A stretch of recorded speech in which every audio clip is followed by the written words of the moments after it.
Base किछि दिन धरी बीजेपी नेता दिलीप राय बीजेपी छाड़िबा नै चर्चा हेउथबा बेले आज एने मुह खोलिछंती दिलीप राय। बीजेपी छाड़िबा नै सांबादिकଙ୍କ प्रश्नर उत्तर रे कहिछंती जे राउरकेलार विकास काम जेउथिरे आगेइबो ताकू देखि से निष्पत्ति नेबे। सेपटे उत्तर प्रदेश रे बीजेपी को अभूतपूर्व सफलता मिलिथिबा बेले प्रधानमंत्री देइथिबा प्रतिश्रुति को नै प्रश्न उठाइछंती दिलीप। कहिछंती जे ब्राह्मणी सेतु और आईजीएच काम नै प्रधानमंत्री देइथिबा प्रतिश्रुति पालन होइनी। यहाकु ने असंतोष जाहिर करिछंती वरिष्ठ बीजेपी नेता दिलीप राय।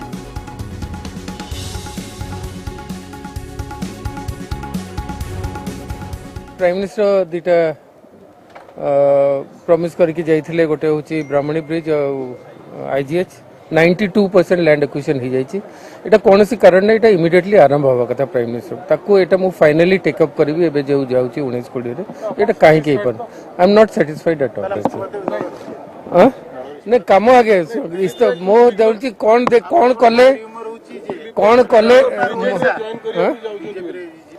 मोर मु देखिबी जे कोन कले ए कामटा जते जल्दी हबो सेही काम मते करबा।